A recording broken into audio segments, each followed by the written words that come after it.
ಒಂದು ಕಡೆ ಗುತ್ತಿಗೆ ಆಯಿತು. ಈಗ ವಸತಿ ಯೋಜನೆಯಲ್ಲೂ ಕೂಡ ಮುಸ್ಲಿಂ ಮೀಸಲಾತಿಗೆ ಚಿಂತನೆ ಆಗಿದೆ. ವಸತಿ ಯೋಜನೆಯಲ್ಲಿ ಮೀಸಲಾತಿ ಹೆಚ್ಚಳಕ್ಕೆ ಸರ್ಕಾರ ನಿರ್ಣಯ ತೆಗೆದುಕೊಂಡಾಯಿತು. ಕ್ಯಾಬಿನೆಟ್ನಲ್ಲಿ ಮೀಸಲಾತಿ ಹೆಚ್ಚಳದ ಕುರಿತು ಸರ್ಕಾರ ನಿರ್ಧಾರ ಮಾಡಿದೆ. 10% ಮೀಸಲಾತಿ ಇನ್ನು ಮುಂದೆ 15% ಹೆಚ್ಚಿಸುವ ಬಗ್ಗೆ ನಿರ್ಧಾರ ಆಗಿದೆ.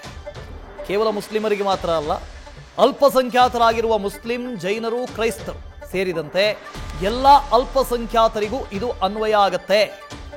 ವಸತಿಹೀನರಿಗೆ ಹೆಚ್ಚಿನ ಸೌಲಭ್ಯ ಕೊಡುವುದು ಸರ್ಕಾರದ ಉದ್ದೇಶ. ಬಡವರಿಗೆ ಮನೆ ವಿಚಾರದಲ್ಲಿ ರಾಜಕೀಯ ಮಾಡುವುದು ಸರಿಯಲ್ಲ. ಕ್ಯಾಬಿನೆಟ್ ಸಭೆಯ ಬಳಿಕ ಸಚಿವ ಎಚ್.ಕೆ. ಪಾಟೀಲ್ ಮಾಹಿತಿಯನ್ನು ಕೊಟ್ಟಿದ್ದಾರೆ. ಸಮುದಾಯಗಳಿಗೂ ಇರ್ತದೆ, SC ST ಇರ್ತದೆ, ಜನರಲ್ ಇರ್ತದೆ, ಮತ್ತು ಆ ಸ್ಕೀಮ್ ವೈಸ್ ಬಸವ ಬೇರೆ, ಅಂಬೇಡ್ಕರ್ ಯೋಜನೆ ಬೇರೆ, ಹಿಂಗೆ ಇರ್ತದೆ. ಜನರಲ್ ಆಗಿನೂ ಇರ್ತದೆ, ಸ್ಪೆಸಿಫಿಕ್ ರಿಸರ್ವೇಷನ್ ಇರ್ತದೆ. ಏನಂದ್ರೆ ಹೆಚ್ಚಳಕ್ಕೆ ಕಾರಣ ಕೇಂದ್ರ ಸರ್ಕಾರದವರು, ಈ ರಾಜಕೀಯ ಅಂದ್ರಲ್ಲ, ನಿಮಗೆ ಹೇಳ್ತೀನಿ, ಕೇಂದ್ರ ಸರ್ಕಾರದವರು ಅವರಿಗೆ ಕೊರತೆ ಇದ್ದಂಥ ವಸತಿಯನ್ನು ಗಮನಿಸಿ ಅವರೂ ಸೂಚನೆಗಳನ್ನು ಕೊಟ್ಟಿದ್ದಾರೆ. ನಾವು ಅಲ್ಪಸಂಖ್ಯಾತರಿಗಿರ್ತಕ್ಕಂಥ ಏನು ವಸತಿಹೀನರ ಸಂಖ್ಯೆ ಏನು ಹೆಚ್ಚಿದೆ ಅದನ್ನು ನಾವು ಗಮನಿಸಿದ್ದೇವೆ. ಅದಕ್ಕೇನಾದರೂ ಇವೇ ಟೋಟಲ್ ಹೌಸ್ಲೆಸ್ ಇನ್ SC ST ಎಷ್ಟು, ಜನರಲ್ ಎಷ್ಟು, ಇವೆಲ್ಲ ವರದಿ ಇವೆ. On all that count we have increase the percentage of reservation. Direct ಮಾಡ್ಬೋದಾ ಹೆಚ್ಚಳನ? ಅಥವಾ ಎಲ್ಲ ಸಮುದಾಯದವರು ಜನಸಂಖ್ಯೆ ಜಾಸ್ತಿ ಆಗಿದೆ, ಮುಸ್ಲಿಮರು ಮಾತ್ರ ಜಾಸ್ತಿ ಆಗಿಲ್ಲ, ಎಲ್ಲ ಸಮುದಾಯಗಳು ಜಾಸ್ತಿ ಆಗಿದೆ ಜನಸಂಖ್ಯೆ. ಆ ಜನಸಂಖ್ಯೆ ಆಧಾರವಾಗಿ ನೀವು ಸ್ಕೀಮ್ಗಳನ್ನ ಯೋಜನೆಗಳನ್ನ ಜಾಸ್ತಿ ಮಾಡ್ಬೇಕಾ ಅಥವಾ ಪರ್ಸೆಂಟೇಜ್ ಮಾತ್ರ ಒಂದು ಸಮುದಾಯ ಜಾಸ್ತಿ ಮಾಡ್ಬೇಕು? ವಸತಿಹೀನರ ಸಂಖ್ಯೆ ಎಲ್ಲೇ ಜಾಸ್ತಿ ಇರ್ತದೆ ಅಲ್ಲೆಲ್ಲ ಜಾಸ್ತಿ ಮಾಡ್ಕೊತ ಹೋಗ್ಬೇಕು. ಆಮೇಲೆ ಈಗ ವಸತಿ ಇದನ್ನು ಕೊಡುವಾಗ ಕೇಂದ್ರ ಸರ್ಕಾರದವರು ಕೆಲವು ಸೂಚನೆಗಳನ್ನು ಕೊಟ್ಟಿರ್ತಾರೆ. ಆಮೇಲೆ ಸಾಚಾರ್ ಕಮಿಟಿ ವರದಿಯೊಳಗೆ ಹೇಳ್ತದೆ ಹಿಂದಕ್ಕೆ, ಅದನ್ನೂ ಸಹಿತ ಈಗ ಕೇಂದ್ರ ಸರ್ಕಾರದವರು ಆ ಸೂಚನೆಗಳನ್ನು ಮತ್ತೆ ಕೊಡ್ತಾ ಇದ್ದಾರೆ.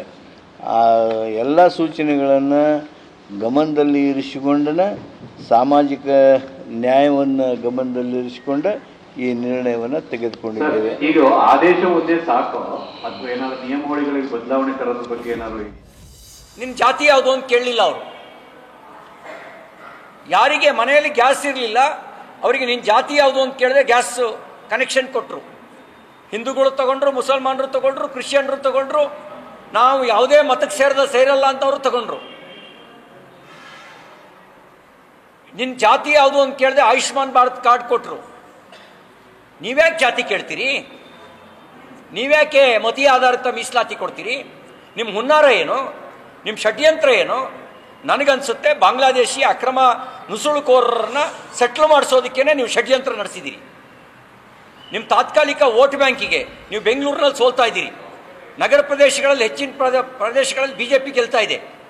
ಅದಕ್ಕೆ ನೀವು ಅಕ್ರಮ ಬಾಂಗ್ಲಾದೇಶಿ ನುಸುಳುಕೋರರನ್ನ ನಿಮ್ಮ ವೋಟ್ ಬ್ಯಾಂಕ್ ಮಾಡ್ಕೊಳ್ಳೋಕ್ಕೆ ಅವ್ರಿಗೆ ಮನೆ ಕೊಟ್ಟು ಕರ್ಕೊಳ್ತಾ ಇದ್ದೀರಿ, ಮನೆ ಹಾಳು ಮಾಡ್ತಾ ಇದ್ದೀರಿ, ರಾಜ್ಯವನ್ನು ಹಾಳು ಮಾಡೋ ಕೆಲಸ ಮಾಡ್ತಾ ಇದ್ದೀರಿ.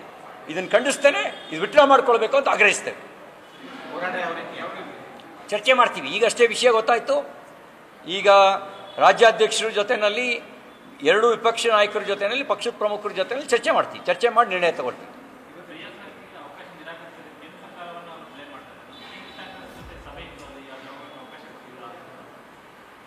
ನೋಡಿ, ಕೇಂದ್ರದ ಸಚಿವರುಗಳಿಗೆ ಕೆಲವೊಮ್ಮೆ ನಿರಾಕರಿಸಿದೆ, ರಾಜ್ಯದ ಸಚಿವರುಗಳನ್ನು ನಿರಾಕರಿಸಿದೆ.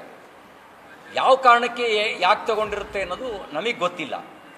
ಏನು ಮಾಹಿತಿ ಅಂತ. ಎಲ್ಲದರಲ್ಲೂ ರಾಜಕಾರಣ ಮಾಡೋ ಚಟ ಕೆಲವರಿಗಿದೆ. ಅದ್ರಲ್ಲಿ ಪ್ರಿಯಾಂಕ್ ಖರ್ಗೆ ಅವರಿಗೂ ಎಲ್ಲದರಲ್ಲೂ ರಾಜಕಾರಣ ಮಾಡೋ ಚಟ ಇದೆ. ಏನು ಮಾಡೋದು?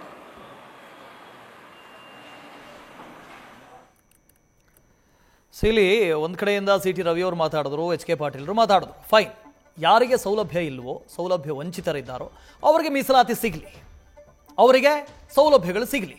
ಆದರೆ ರಾಜಕೀಯ ಕಾರಣಕ್ಕೋಸ್ಕರ ಮೀಸಲಾತಿ ಯಾಕೆ? ಅದು ಯೋಜನೆಗಳಲ್ಲಿ. ಶೈಕ್ಷಣಿಕವಾಗಿ ಹಿಂದುಳಿದಿದ್ದಾರಾ? ಮೀಸಲಾತಿ ಕೊಡಿ.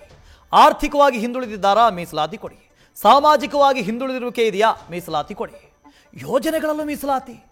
ವಸತಿ ಯೋಜನೆ, ಇಂಥ ಕಮ್ಯುನಿಟಿ, ನೀವು ಮುಸ್ಲಿಮರ ನಿಮಗೆ 15%, ನೀವು ಕ್ರಿಶ್ಚಿಯನ್ಸ ನಿಮಗೆ 15%, ನೀವು ಇನ್ನೊಂದು ಯಾವುದೋ ಮತಕ್ಕೆ ಸೇರಿದಂಥವರ ನಿಮಗೆ 15%. ಯೋಜನೆಗಳಲ್ಲೂ ಕೂಡ ಯಾಕೆ? ಇದು ಜನರಿಗೆ ಕಾಣಿಸ್ತಾ ಇದೆ, ನೇರವಾಗಿ ಕಾಣಿಸ್ತಾ ಇದೆ. ಸರ್ಕಾರ ಏನು ಮಾಡೋದಕ್ಕೆ ಹೊರಟಿದೆ? ಇಲ್ಲೂ ಕೂಡ ಧರ್ಮ, ಇಲ್ಲೂ ಕೂಡ ಜಾತಿ, ಓಲೈಕೆಯ ರಾಜಕಾರಣವನ್ನು ಮಾಡ್ತಾ ಇದೆಯಾ ಸರ್ಕಾರ? ಇದು ವಿರೋಧ ಪಕ್ಷದ ಆರೋಪ, ನಮ್ಮ ಆರೋಪ ಅಲ್ಲ. ಈ ಹಿಂದೆ ಗುತ್ತಿಗೆಯಲ್ಲೂ ಕೂಡ ಮೀಸಲಾತಿ. ಎಲ್ಲರೂ ಇತ್ತು ಗುತ್ತಿಗೆಯಲ್ಲಿ ಮೀಸಲಾತಿ. ಸಾಚಾರ್ ಕಮಿಟಿ ರಿಪೋರ್ಟು ಇವಾಗ ನೆನಪಿಗೆ ಬಂತ? ಯಾವಾಗ ಬಂದಿರೋ ರಿಪೋರ್ಟ್ ಅದು? ಇವಾಗ ನೆನಪಿಗೆ ಬಂದಿದೆ. ಇವಾಗ ಮತ್ತೊಮ್ಮೆ ಅಲ್ಪಸಂಖ್ಯಾತರಿಗೆ ಯೋಜನೆಗಳಲ್ಲೂ ಮೀಸಲಾತಿ ಅಂತ ಸರ್ಕಾರ ಹೇಳ್ತಾ ಇದೆ. ನ್ಯೂಸ್ ಫಸ್ಟ್, ನಿರ್ಭೀತಿಯಿಂದ ನಿಮ್ಮ ಪರವಾಗಿ.